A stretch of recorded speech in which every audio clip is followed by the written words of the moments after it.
क्या दीदी की तृणमूल कांग्रेस अब पूरी तरह बिखरना शुरू हो गई है? क्या पश्चिम बंगाल की पॉलिटिक्स का सबसे बड़ा खेल अब कोलकाता नहीं बल्कि दिल्ली से चल रहा है?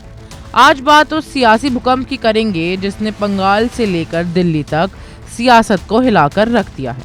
एक ऐसी चिट्ठी सामने आई है जिसने ममता बनर्जी की पार्टी टीएमसी को एक ही झटके में दो हिस्सों में बांटने की स्थिति पैदा कर दी है।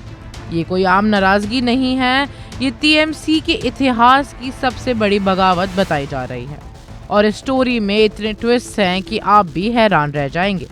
चलिए शुरू से समझते हैं। कहानी की शुरुआत होती है दिल्ली से। एड्रेस नोट कीजिए, 20 डॉक्टर राजेंद्र प्रसाद रोड। ये सिर्फ एक सरकारी बंगला नहीं था, दिल्ली में ये टीएमसी का पावर सेंटर माना जाता था। पार्टी का main office, strategy room, political headquarters. लेकिन आज वहाँ सन्नाटा है। पार्टी के झंडे हटा दिए गए हैं, पोस्टर्स गायब हैं, बैनर तक उतर चुके हैं। आखिर क्यों? क्योंकि ये बंगला ब्रह्मपुर के एमपी पार्थ भौमिक के नाम अलॉटेड था और अभी वही नेता बगावत पर उतर आए हैं। उन्होंने साफ कह दिया है, अब अभिषेक बैनर्जी या टीएमसी का कोई भी नेता मेरे घर से पॉलिटिक्स नहीं करेगा। यानी एक ही झटके में दिल्ली में टीएमसी का पावर सेंटर खत्म हो गया। लेकिन असली खेल तो लोकसभा के अंदर चल रहा था। अब बात करते हैं सबसे बड़े पॉलिटिकल बॉम्ब की। लोकसभा स्पीकर को एक सीक्रेट लेटर भेजा गया। डेट नोट कीजिए, 18 मई। और इस लेटर पर सिर्फ एक या दो नहीं, पूरे 19 एमपीज के सिग्नेचर्स हैं। अब जरा गणित समझिए। लोकसभा में टीएमसी के टोटल 28 एमपीज हैं और एंटी डिफेक्शन लॉ से बचने के लिए चाहिए होता है 2/3 सपोर्ट, यानी एग्जैक्टली 19 एमपीज।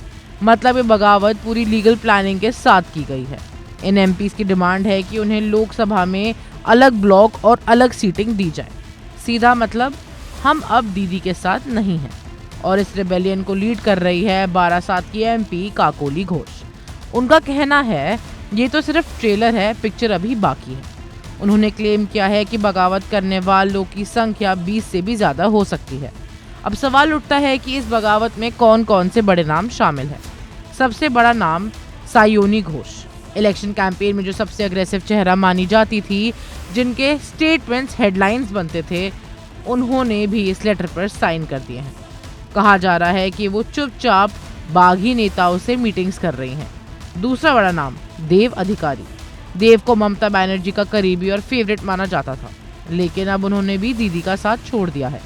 और लिस्ट यहीं खत्म नहीं होती। क्रिकेटर से बने पॉलिटिशियन यूसुफ पठान का नाम भी सामने आ रहा है। वही यूसुफ पठान जिन्होंने अधीर रंजन चौधरी को हराया था। इसके अलावा शताब्दी रॉय, प्रसून बैनर्जी, खलीलुर रहमान और अबू ताहिर जैसे नाम भी बागी कैंप में बताए जा रहे हैं। अब सवाल है, ममता बनर्जी कैंप का जवाब क्या है? टीएमसी के सीनियर नेता कीर्ति आजाद ने एक शॉकिंग आरोप लगाया है। उनका कहना है कि यह बगावत नहीं बल्कि बीजेपी का प्रेशर पॉलिटिक्स है।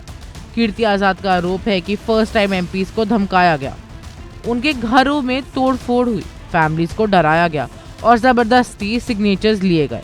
उन्होंने इस पूरे ऑपरेशन का mastermind BJP MP Nishikant Dubey को बताया है। कीर्ति आजाद का दावा है कि पूरी स्क्रिप्ट निशिकांत दुबे के घर बैठकर लिखी गई।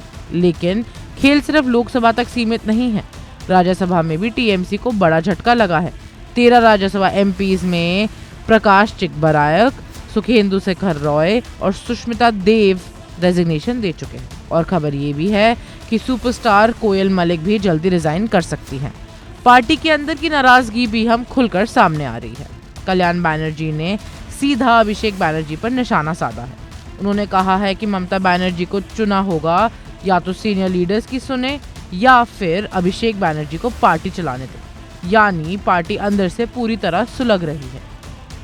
अब सबसे बड़ा सवाल, क्या पश्चिम बंगाल में ममता बनर्जी एक छत्र राज खत्म होने वाला है? क्या 2/3 एमपीज के अलग होने के बाद टीएमसी लीगली टूट जाएगी?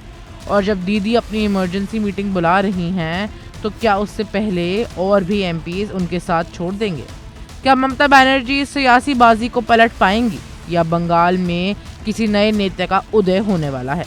फिलहाल पश्चिम बंगाल की पॉलिटिक्स का सबसे बड़ा थ्रिलर चल रहा है और इसकी हर अपडेट हम आप तक पहुंचाते रहेंगे।